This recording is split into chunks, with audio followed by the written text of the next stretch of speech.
Salut, c'est Jonathan. Bienvenue au podcast de ma semaine Star Wars.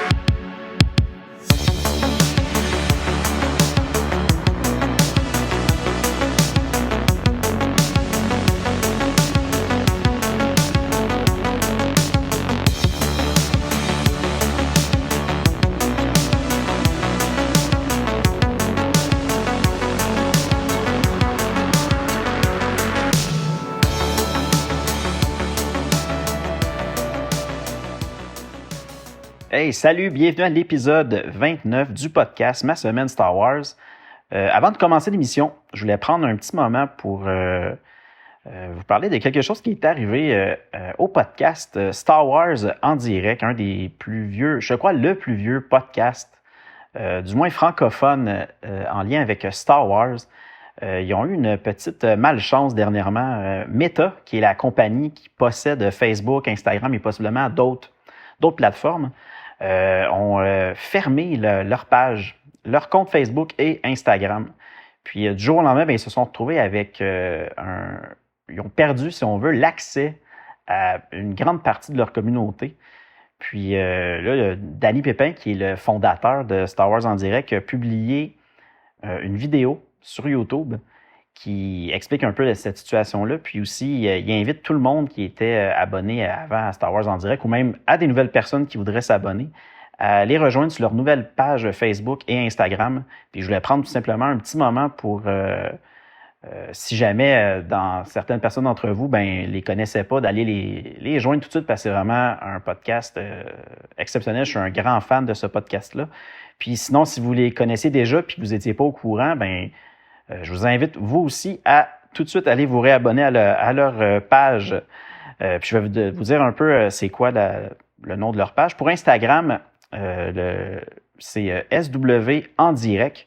Tout en un mot, vous devrez être capable de retrouver leur page Instagram. Puis pour Facebook, vous pouvez tout simplement rechercher Star Wars en direct podcast, puis vous devriez avoir aucun problème pour les retrouver à cet endroit-là. Donc, c'est encore une fois quelque chose de très, très désolant, là. Les grosses compagnies comme Facebook, Meta maintenant, qui ont le contrôle, le monopole de tout ça. On est dépendant d'eux, puis quand ils font quelque chose comme ça, puis qu'ils ne se donnent même pas la peine d'aider après ça les personnes qui ont créé ces pages-là, ou du moins comprendre qu'est-ce qui est arrivé, puis peut-être leur aider aussi à récupérer ces informations-là. Là. C'est vraiment dommage.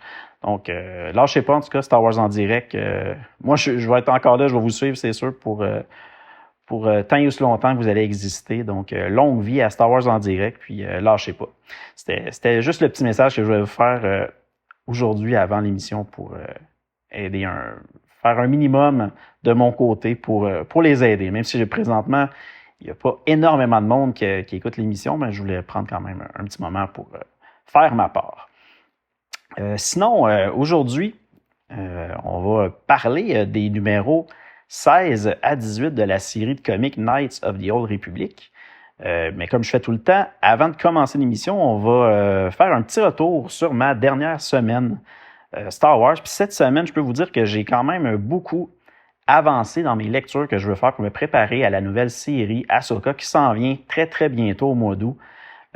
J'ai enfin recommencé à écouter la série Rebels, qui est peut-être une bonne idée d'écouter avant la série Ahsoka, parce que je sais que la dernière saison, il y a des informations, des choses qui vont se produire là qui vont être importantes ou en lien direct avec la série Ahsoka.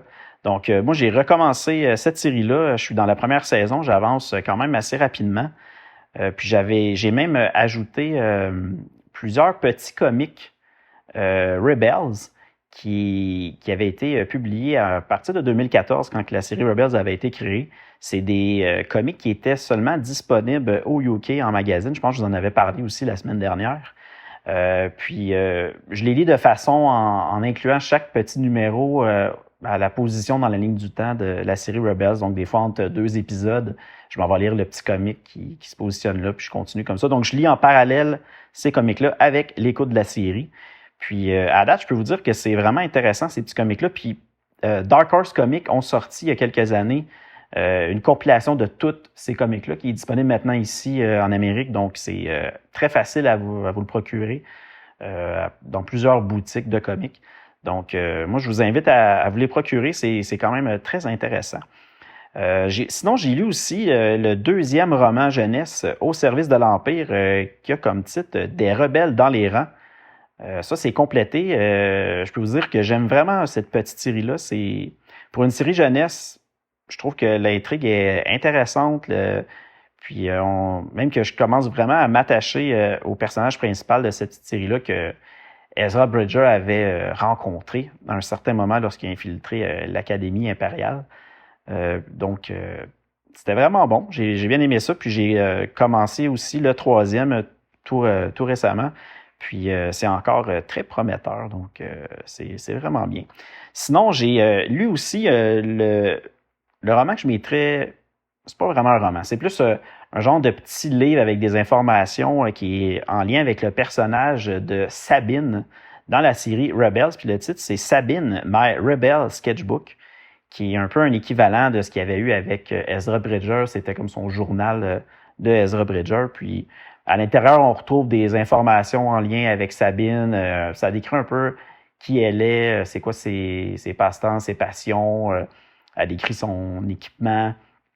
Puis on la suit jusqu'à un certain moment dans la série Rebels, donc peut-être au début de la première saison en tout cas. Pour être bien franc avec vous, c'est pas du tout un livre qui est nécessaire à avoir parce que j'ai pas l'impression qu'il y a vraiment de l'information inédite dans ces livres-là. C'est plus, ils ont pris le temps de détailler un peu plus des phrases qu'elle a dit dans la série. Ben là, on va vraiment détailler un peu qu'est-ce que ça représente réellement dans son équipement, ces choses-là. Donc, tu sais, c'est correct. Je l'ai pas payé vraiment cher, donc ça me dérange pas d'avoir acheté ça puis que je me rends compte que c'est pas très, très détaillé, du moins on n'a pas plus d'informations, mais quand même, j'ai fait cette petite lecture-là, c'était très, très rapide, surtout que c'est des livres qui sont destinés surtout aux plus jeunes.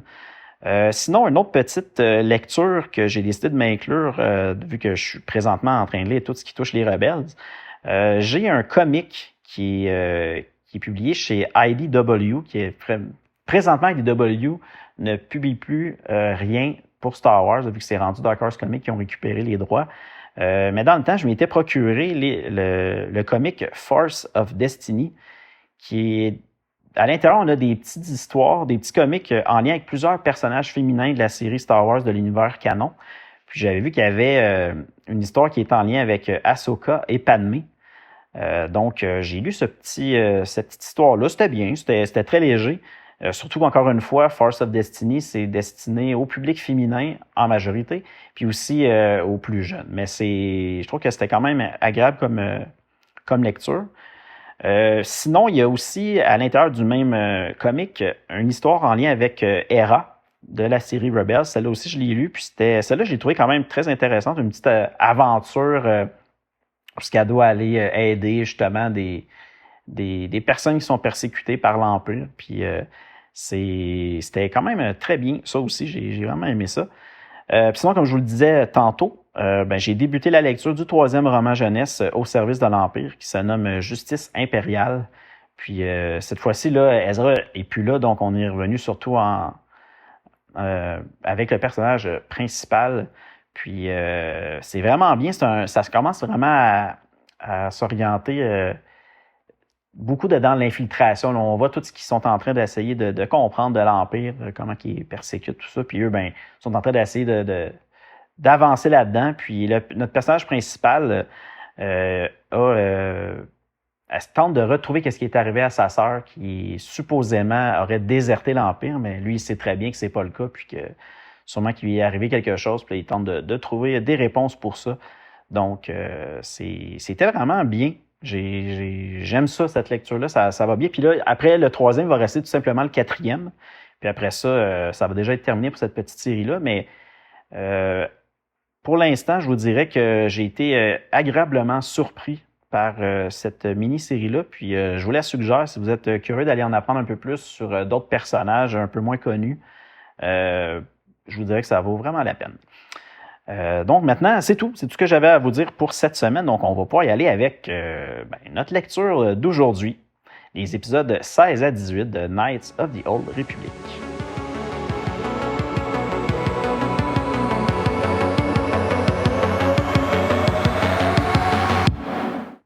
Alors, le numéro 16.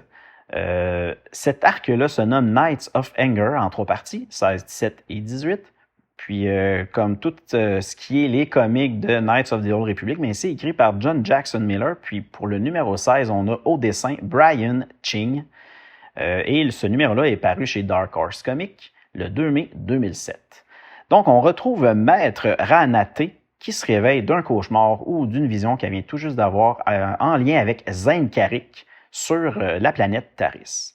Dans sa vision, elle a vu toutes les Padawans qui avaient été tués par les maîtres Jedi sur Taris sont présentement toutes prêts comme à combattre, si on veut, avec leur sabre laser. Mais qu'est-ce qu'il y a de particulier avec leur sabre laser? Bien, ils ont chacun une lame rouge, donc qui représente le côté obscur de la force.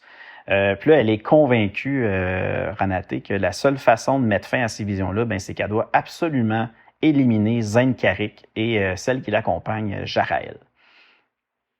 Là, sinon, on va aller sur le Last Resort, où présentement, ben, Camper est très, très, très malade.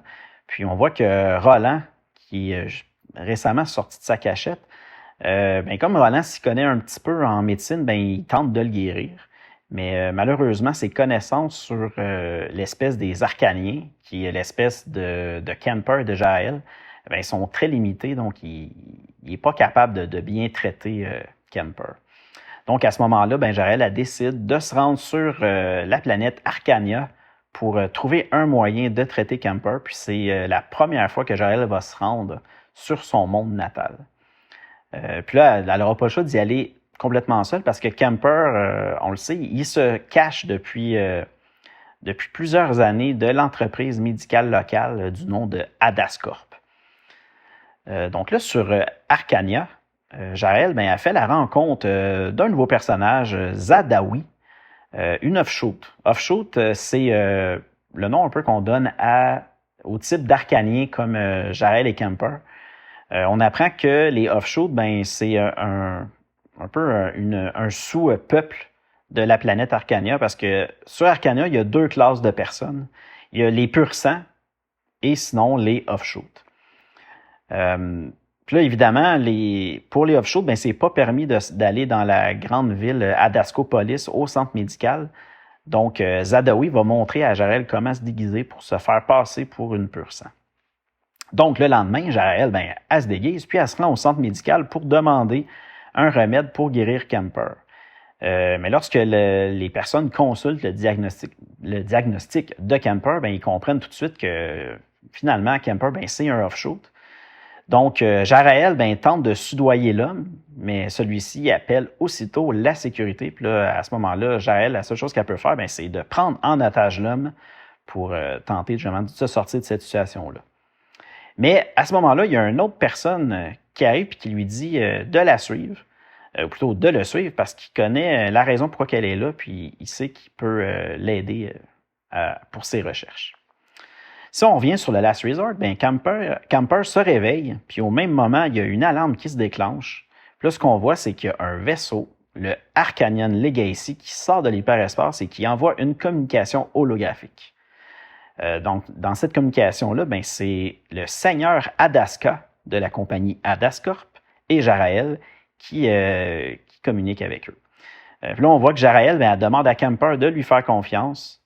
Puis parce qu'elle est convaincue que le seigneur Adaska ben, peut l'aider. Mais là, on voit que Camper est complètement terrorisé. C'est comme ça que se termine le numéro 16. Fait que là, est-ce qu'on va voir si ce fameux seigneur Adaska peut réellement aider Camper? Ben, on va voir ça. Petit numéro quand même. Tu sais, c'est la première fois, je pense qu'on commence à en apprendre un peu plus sur Jarael et Camper, fait que c'est quand même intéressant. Là, on va enfin voir, mais qu'est-ce qui s'est passé à Camper depuis toutes ces années-là pour qu'il soit terrorisé à ce point-là puis qu'il se cache de cette compagnie-là, Adascorp. Donc, c'était un bon petit numéro d'introduction à cette nouvelle petite aventure-là. Sinon, comme la dernière fois, ben, on a une page supplémentaire à la fin du numéro 16 avec un texte qui se nomme The Admiral's List Remember Sirocco Edition. Dedans cette page-là, on a comme un texte qui se nomme Hope Fades for Sirocco Survivor. Puis, ce que ça dit un peu, en gros, là, rapidement, c'est qu'il y a plusieurs vaisseaux en provenance de Sirocco avec des survivants suite à l'incinération des bâtiments de la République par les Mandaloriens. On voit qu'il n'y a plus vraiment de vaisseaux là, qui réussissent à revenir de là avec des survivants à bord. Là, donc, la majorité des personnes sont maintenant décédées. Puis là, on voit que présentement, ils craignent que les prochaines planètes à succomber aux Mandaloriens, mais ça va être sûrement Télérat, Raltyr et évidemment Arcania. Donc, c'est un peu ça que disait ce bout de texte-là. Sinon, après ça, on a une liste de tous les vaisseaux qui ont été perdus sur Sirocco suite à cette attaque-là. Puis ensuite, on a un autre petit texte qui se nomme Dispatch from the Front. Puis ce texte-là, c'est comme si l'amiral Sol Karat est en train de décrire la situation actuelle de ces vaisseaux suite à leur départ de la planète Sirocco. Donc, encore une fois, juste un petit texte pour nous donner un peu plus d'informations sur ce qui s'est passé sur Sirocco, puis où ce que ça va nous mener présentement dans la suite de notre aventure. Maintenant, le numéro 17, encore une fois écrit par John Jackson Miller, mais cette fois-ci au dessin, on a Harvey Tolibao. Puis le numéro 17 est paru chez Dark Horse Comics le 30 mai 2007. On est de retour à bord du Arcanian Legacy. Puis à ce moment-là, Kemper est mené au centre de quarantaine pour y être traité. Par contre, lui, Roland, de son côté, il est emmené par la sécurité, on ne sait pas où. Dans le passé, Kemper, il travaillait pour la compagnie Adaska, puis ils disent qu'il avait été exposé à un virus, le Balinkar. Chez les Offshoot, ce virus-là est dormant jusqu'à ce qu'il se réveille plus tard chez les aînés. Là, le seigneur Adaska rassure Jaël comme quoi qu'il y a peu de chances qu'elle soit infectée parce que ce virus-là, normalement, s'attaque seulement aux hommes. Donc, si on se dirige maintenant dans l'espace près de Sirocco, les Mandaloriens ont commencé à monter à bord du vaisseau de l'amiral Karat. Là, on voit que l'amiral Karat et le lieutenant Onasi ont comme seule option de se barricader dans les cellules du vaisseau. Puis là, évidemment, à ce moment-là, ils retrouvent Zane Carrick qui est toujours dans sa cellule en train de méditer tranquillement. Finalement, Zane accepte de les aider si eux l'amènent avec eux pour se sauver du vaisseau. Donc là, avec la force, Zane réussit à déboulonner un panneau qui leur ouvre un chemin vers le vaisseau du lieutenant Onasi. De retour sur le Arcanian Legacy maintenant, dans les cellules, Adaska est en discussion avec Roland. Il sait que Roland est le Mandalorien qui devait se rendre sur Coruscant, mais que finalement, on avait comme perdu sa trace. Puis là, il dit qu'il veut aider Roland ou plutôt, il veut l'aide de Roland pour un projet spécial qui est en lien avec Jarael. Plus tard, Jarael reçoit un appel de E.G. E.G., c'est un duo qui s'occupe de Kemper. C'est comme aussi, on dirait que ça semble être un peu le bras droit du seigneur Adaska. Là, E.G. l'informe que Kemper doit se reposer encore pour quelques jours. Puis, on voit que E.G. a contacté Jarael pour montrer à Kemper que Jaël n'est pas du tout maltraitée, qu'elle va bien présentement. Parce que la vraie cause des problèmes de santé de Kemper, c'est tout simplement une simple allergie causée par la moisissure dans les conduits de ventilation du Last Resort. Puis Kemper, finalement, a été enfermé ou enlevé pour le forcer à compléter un projet scientifique pour Adascorp qui avait commencé le jour où il s'était enfui de cette compagnie-là. Puis là, évidemment, Adascorp utilise Jarael pour l'obliger à poursuivre le projet. Donc, c'était la grosse révélation à la fin de ce numéro-là, que finalement, Kemper, il n'est pas du tout... Il est pas... oui, il est malade, mais il n'y a rien de contagieux, il n'y a rien de grave. Là. Ils ont juste profité de ce moment-là pour l'enlever, puis après ça, l'obliger à poursuivre ses expérimentations ou je ne sais quoi qui s'en vient dans le prochain numéro. Puis, évidemment, Jaël, elle n'est pas au courant. Fait qu'on on va voir comment elle va réagir si jamais elle l'apprend, puis tout ça. Puis là, encore une fois, on a un autre petit texte, une page supplémentaire à la fin qui s'appelle Adascorp Fiscal Period Financial Report and Outlook. Message from the Chief Executive.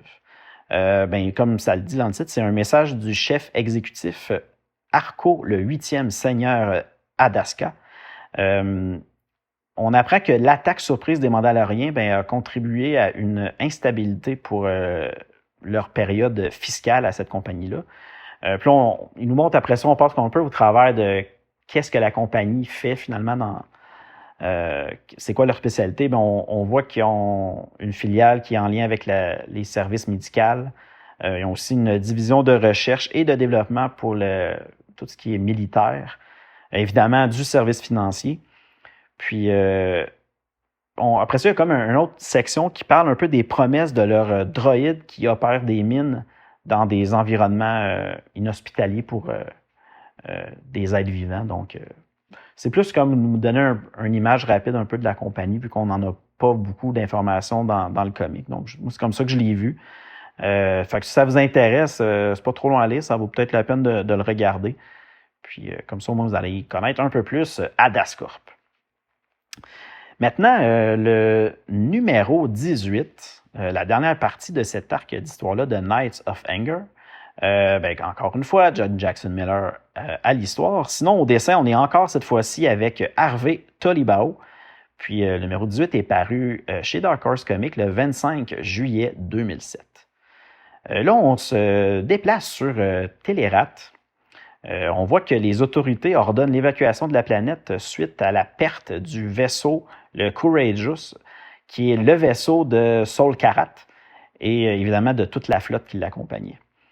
Là, Maître Lucien Dray devait rencontrer l'amiral Saul Karat justement sur Télérat, mais comme il croit finalement que Karat est perdu, est mort, il décide de contacter Azin, qui est un personnage qu'on avait vu dans d'autres numéros, qui est un peu le mentor ou celui qui donne un peu les directives à Lucien Dray, l'espèce de personnage encapuchonné. Donc, il contacte cette personne-là.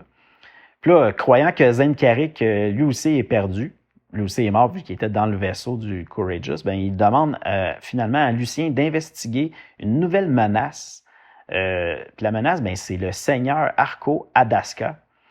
Donc, Lucien reçoit ce mandat-là d'aller trouver des informations sur Arco Adaska. Sur le Arcanian Legacy, là, on voit que Jarael et le seigneur Adaska discutent de l'état de Kemper et du passé de Jarael. Puis là, il lui offre de poursuivre cette discussion un peu plus tard, lors d'un dîner, dans le dôme d'observation. Là, plus tard, le seigneur Adaska demande à son bras droit, Eiji, s'il a eu le temps de tester le sang de Jarael, comme lui avait demandé. Là, Eiji lui informe que Kemper se rappelle de tout et que tout est en place pour la suite de leur projet. Puis là, Adaska demande à Eiji de trouver tout ce qu'il peut au sujet de Jarael, parce qu'il croit que pour une offshoot, Jarael se rapproche beaucoup d'une pure sang. Là, par la suite, le seigneur Adaska rejoint Roland, qui est présentement en train de consulter plusieurs documents de médecine de Adascorp. Puis là, il demande à Roland de contacter quelqu'un en échange de pouvoir quitter le vaisseau sans problème par la suite. Roland accepte, mais à une seule condition, par contre, il doit pouvoir repartir avec Jarael. Mais là, Adaska, lui, refuse, parce qu'il a encore besoin de Jarael, évidemment, pour, nous, on le sait, manipuler Kemper. Mais là, Roland, à ce moment-là, il dit à Adaska qu'il est au courant que le virus Balinker, ça n'existe pas, puis que c'est seulement une ruse qu'il utilise pour... il ne sait pas quoi à ce moment-là. Donc, Adaska accepte de laisser Jarael à Roland si, par contre, Roland, de son côté, envoie le message à la personne qui a demandé. Puis aussi, qu'il va pouvoir repartir avec Jarael, mais seulement lorsque Kemper leur sera plus utile pour leur plan. Ensuite, maintenant, on va voir plutôt l'amiral Saul Karat et le lieutenant Onassi. Ils sont dans leur petit vaisseau de secours dans lequel ils ont... plutôt le vaisseau du lieutenant Onassi, À ce moment-là, ils reçoivent une transmission de EG qui parle au nom de Adascorp, évidemment. Puis là, ce qu'il veut faire, c'est leur offrir quelque chose. Il veut offrir quelque chose à la République qui pourrait faire toute la différence dans la guerre contre les Mandaloriens. Là, on revient sur le vaisseau avec Adaska et Jarael. Bien, ils sont présentement en train de manger leur repas. Puis à ce moment-là, Adaska informe Jarael qu'il veut faire de Arcania le centre de la galaxie. Puis aussi qu'il veut utiliser des exogortes modifiés biologiquement comme une arme de destruction massive. Les exogortes, c'est comme des énormes vers géants qui sont dans l'espace. Puis ces vers-là, ben, ils se nourrissent de plein, tout ce qui est de la matière, autant des planètes, de la roche, du fer, tout, peu importe ce genre de choses-là. Puis on apprend que cette arme de destruction massive qu'ils veulent faire, ben, c'était en lien avec le projet que Kemper travaillait avant qu'il quitte Adascorp. Donc là, c'est là que c'était comme qu'on apprenait à la fin de cet arc-là le pourquoi qu'il avait kidnappé Kemper. Puis on voit que finalement, ben, Kemper travaillait sur quelque chose d'extrêmement important pour Adascorp qui leur permettrait de devenir justement la plus grande compagnie sûrement de la galaxie, puis avec une arme comme ça extrême. Donc, c'était la révélation du numéro 18. Pour vrai, c'est un numéro... là, je vais parler plutôt au niveau de l'arc au complet. Là. C'était bien. Je ne m'attendais pas nécessairement à ça. Je l'avais déjà lu dans le passé, puis là, on dirait que ça m'avait sorti de la tête, ce bout-là de l'histoire avec les vers. Mais c'est quand même intéressant. Puis là, de voir un peu plus l'histoire de Jarael et de Kemper, c'était bien, mais c'est pas que c'est mauvais. On dirait que j'ai juste pas grand-chose à dire de plus sur ça, mais ça fait partie de toute l'histoire, donc c'est quand même bien. Là. Sinon, maintenant, on a encore une fois une autre page supplémentaire à la fin du numéro. Puis cette fois-ci, on revient au Taris Holofeed. Puis le titre de celui-là, c'est Invasion Edition. Tout ce qu'on apprend, c'est que les Mandaloriens ont finalement réussi à envahir Taris.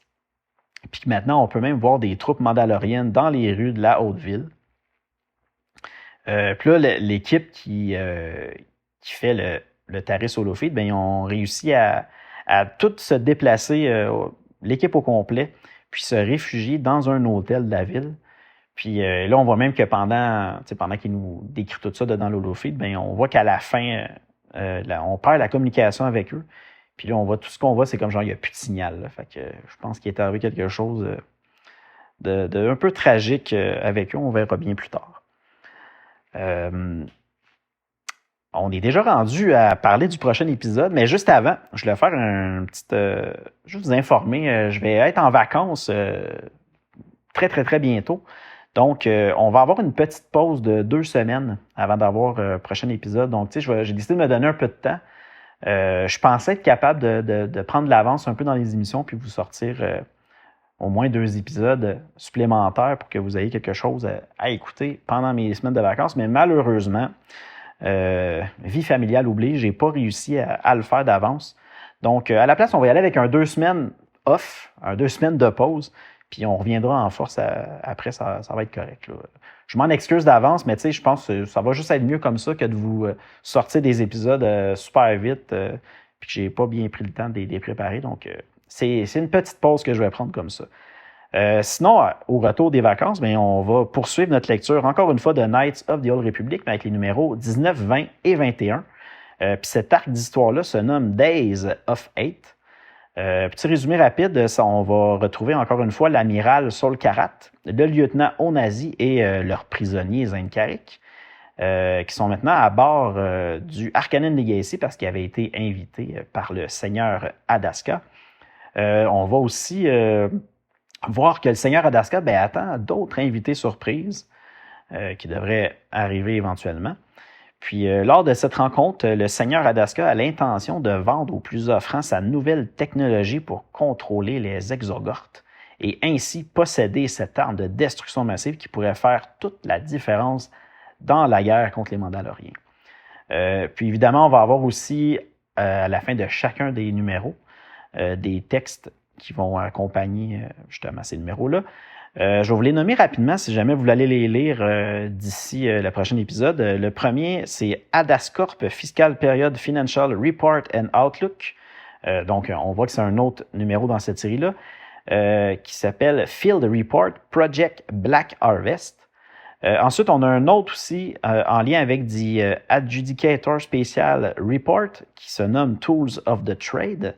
Puis finalement, et oui, on a un autre Taris Holofeed, malgré la coupure de signal qu'on a eue la dernière fois. Cette fois-ci, le titre, c'est Special Proclamation. Donc, on verra bien ce qu'on va voir là-dedans. Pour être honnête avec vous, je ne l'ai pas encore lu, donc je ne me rappelle pas du tout ce qui se passe là-dedans. Sinon, comme toujours, si vous voulez communiquer avec moi, vous pouvez le faire au courriel masemaine-starwars@gmail.com. Encore une fois, j'ai YouTube qui est toujours actif où je publie de temps en temps certaines courtes vidéos. Puis sinon, les épisodes sont aussi disponibles là. Facebook, Instagram, encore actif. Je m'amuse à publier de temps en temps mes lectures en cours. Ça, j'aime bien ces deux plateformes-là. Petit changement cette semaine. J'avais testé il y a quelque temps Twitter, qui est maintenant X, gentiment renommé par Elon Musk. Pour être honnête avec vous, je suis pas très fervent de cette plateforme-là. Puis en plus, j'ai pas l'impression que l'intérêt est là nécessairement. Ça fait quelques semaines que je m'essaye sur cette plateforme-là, que je publie des petites choses des fois, puis j'ai pas vu d'impact. Vous pouvez m'écrire si jamais je suis dans le champ puis que c'est quelque chose que vous voulez qu'on conserve la page Twitter. Mais pour l'instant, je crois que je vais quitter cette plateforme-là. Évidemment, le compte va subsister, là, la page va être encore là, mais moi, je ne mettrai plus de contenu sur Twitter. Donc, si jamais c'est quelque chose qui vous pensez que c'est une erreur, faites-moi le savoir. Puis, pour de vrai, si jamais c'était quelque chose que vous appréciez, je vais y revenir, il n'y a pas de problème. Sinon, le podcast, comme je vous dis tout le temps, est disponible sur la plupart des plateformes comme Apple Podcasts, Google Podcasts, Spotify, iHeartRadio, Deezer, Stitcher, TuneIn, Amazon Music et sa plateforme Audible. Encore une fois, merci beaucoup d'avoir été là. Pour nous, cette fois-ci, on va se revoir d'ici 2 semaines. Donc, des petites vacances pour moi. Puis sinon, comme toujours, de votre côté, je vous souhaite d'aller lire du Star Wars, écouter du Star Wars, puis on se revoit très bientôt. Salut!